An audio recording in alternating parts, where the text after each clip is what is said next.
Breathe deeply. Inhale the now. Exhale judgment. Imagine, for a moment, that you're standing atop a mountain in ancient China. In the distance, a temple rises, shrouded in mist, nestled among pine forests and stone paths. There, within silent walls, lives a community of monks who for centuries have cultivated an art that not only strengthens the body but sharpens the spirit, the art of Shaolin. Many know Shaolin for its martial movements, its iron discipline, and the serenity of its practitioners. But very few know that, at the heart of this practice, there is a seed more subtle and powerful than any physical technique: gratitude. Today, I invite you to walk with me along a lesser-known path. We won't speak of combat or physical feats.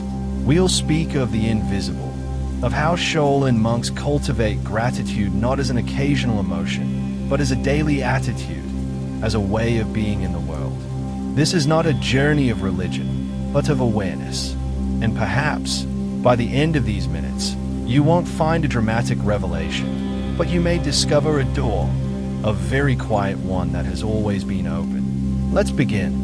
Part 1. The discipline of the present moment. At the Shaolin Temple, the day begins before dawn. While the world still sleeps, the monks are already awake, aligned in rows, breathing in rhythm with the universe. There are no alarms, no rush, only the soft sound of the wind and the echo of the gong calling them to the present. This act, rising without complaint, without delay, is the first form of gratitude. Gratitude for waking up. To the Shaolin, opening one's eyes in the morning is a gift, not a right. They do not take life for granted. Every breath is a sacred loan. That is why they don't rush, don't curse their fatigue, don't wish to be elsewhere. Because that desire, the wish for the present to be different, is the silent enemy of gratitude. Here in the West, we give thanks for big things: a promotion, a surprise, a victory. But the Shaolin give thanks for what happens in every instant: the warmth of tea, the weight of the bowl, the shape of silence. Gratitude begins with the simple things, because the simple things are the only ones we can be sure of. Can you feel the weight of this truth? If you can give thanks for a single step, then you can give thanks for the journey. If you can give thanks for a falling leaf, you can give thanks for the passage of time. If you can give thanks for the small, your heart becomes as vast as the sky. In Shaolin practice, every gesture, sweeping, serving, meditating, is a bow to the moment. Not because the moment is perfect, but because it simply is. And that is enough. Master Shahangi explains it like this: when the mind stops judging and simply observes, gratitude appears. Not because everything is right, but because everything simply is. Can you observe your life in this way, without demanding that it entertain you, fulfill you, or reward you? This is the first lesson. Gratitude doesn't come when things change. It comes when we stop wishing they would. Part 2. Gratitude in adversity. In the Shaolin Temple, there is no unnecessary comfort, no soft beds, no heating, no shortcuts. Everything in their way of life is designed to polish the ego, to cut the root of complaint. It's not punishment, it's clarity. The training is tough. The body trembles. The legs burn. Sweat falls like rain onto stone. And yet, there is no anger, no words of complaint. Only practice, only presence. Why? Because the Shaolin understand a truth many of us avoid. Discomfort is part of the path. And more than that, to give thanks for discomfort is to transform suffering into growth. Gratitude, in their view, is not reserved for pleasurable moments. It is an inner stance one chooses, even when it hurts. When a monk falls during a martial form, he does not get frustrated.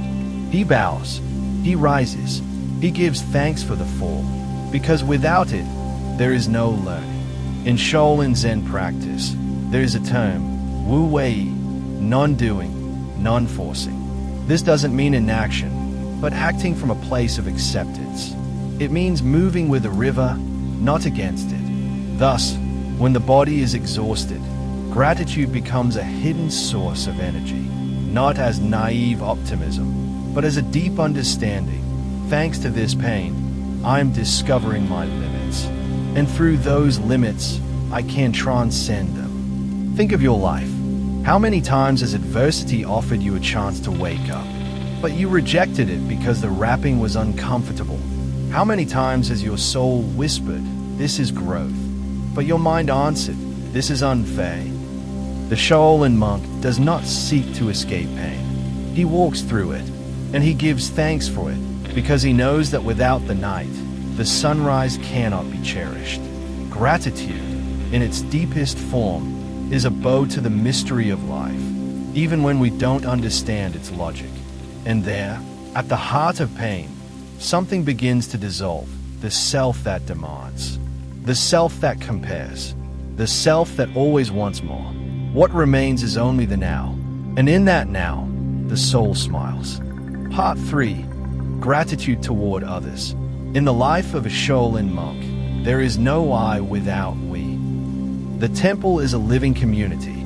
Each day, food is shared, silence is shared, training and rest are shared. There is no individual property. The books, the tools, the bowls, everything belongs to the temple. Everything belongs to everyone. This way of life cultivates a profound teaching. Gratitude is not only looking inward, but looking at others with reverence. When one sweeps the temple floor, it is not done for oneself alone. It is done for all. When one cooks, the goal is not to please one's own taste, but to nourish the group. Every gesture is an offering. Every task, an opportunity for service. And in that service, a new kind of gratitude is born. Gratitude for those who allow us to give. In the West, we tend to give thanks when we receive. In Shaolin, one also gives thanks for the chance to give. Because to give from the heart is a sacred form of connection. Master Shahang Yi teaches, when you serve without expecting, life gives back in ways you may not see. The purest form of gratitude does not look forward-seeking reward. It looks to the sides and rejoices in being able to walk alongside others. Imagine how different the world would be if, instead of seeking recognition when helping someone, we simply said, "Thank you for allowing me to be of service."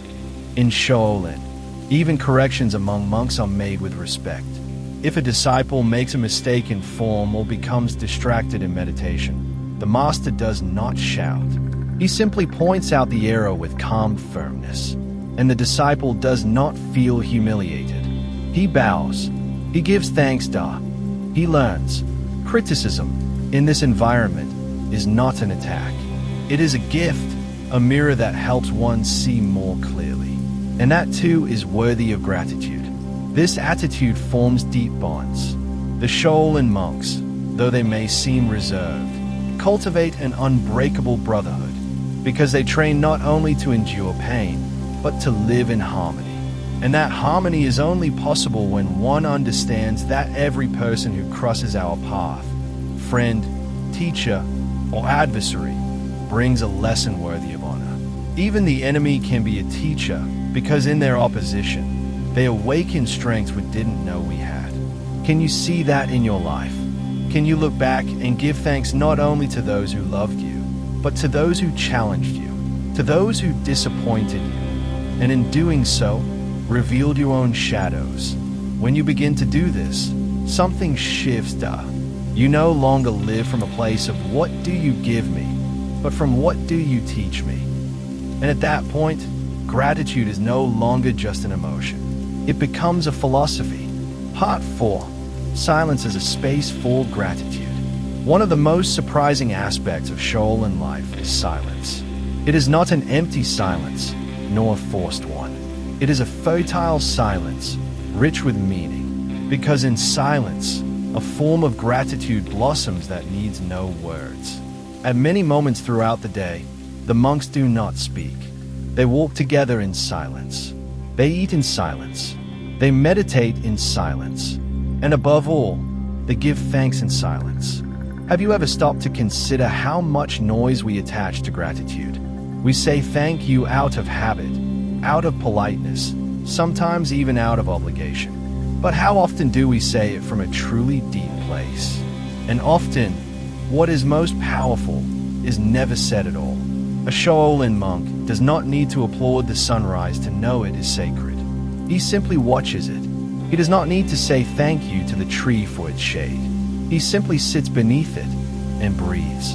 Silence, in Shaolin practice, is the vessel of gratitude, because only in silence can we truly listen, and only through listening can we give thanks from the soul, rather than from the mouth.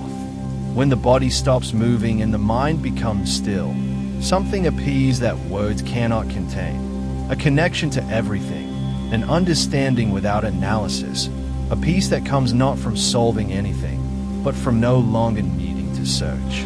Many Zen masters teach that the truest thank you is an inward bow, not toward something external, but toward the miracle of being alive, right now. Can you feel it? Close your eyes for a moment. Breathe. Don't think. Just observe your own breath. The air enters, the air leaves, and you are here. That simple experience, the act of breathing, is already reason enough to give thanks. Not because it is extraordinary, but because it is real. The Shaolin monks train to live from this awareness. Each moment is sacred, each pause, an opportunity to see the invisible. And the invisible is this: you are being held by countless forces beyond your control. The earth that supports you, the gravity that embraces you, the light that nourishes you, the heartbeat you do not direct. How can we not be grateful when everything has already been given? That is the power of silence. It doesn't explain it to you. It shows you. It returns you to that place where thank you is no longer a word, but a way of being in the world. Part 5. Gratitude as a transformation of the world. After years of discipline, silence, and devotion, something profound begins to bloom in the heart of a Shaolin monk. A transformation that is no longer just internal, but universal. Gratitude, when it is constant and true, stops being merely an emotion. It becomes an energy that flows through everything we do, a way of walking, a way of touching, a way of relating to the world. A grateful monk doesn't need to say it.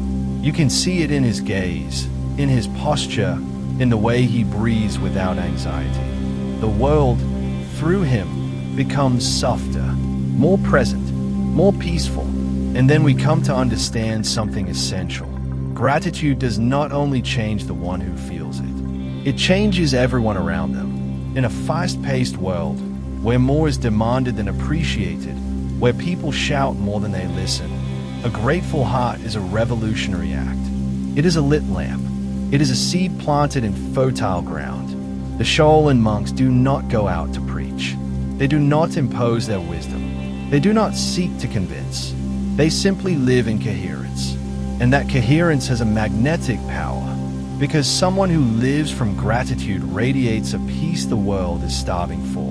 One of the ancient masters said, "Gratitude is not a fragile emotion. It is the silent strength of someone who has understood the miracle of being alive." Imagine if all of us, even just for a moment, looked at our lives not from what's missing, but from what is already here, from what still works, from what still beats, from what is still possible. Imagine if we gave thanks not when everything falls into place, but simply because we are here, now, breathing. That is the final practice of the Shaolin monks. To be grateful not for what happens, but for the simple fact of being able to live it. Gratitude is not a destination. It is a way of walking. When you give thanks, the path becomes lighter, even if it's difficult. When you give thanks, the heart opens, even if the world feels closed. When you give thanks, you no longer wait for miracles. You realize you've always been inside one. Breathe. Stop searching. What you were waiting for is already within you. If this message touched your heart, share it with someone who needs to remember that we don't need to have more. We only need to see more. Like, subscribe, and join us on this journey back to what truly matters. Because sometimes a simple thank you is the doorway to the entire universe.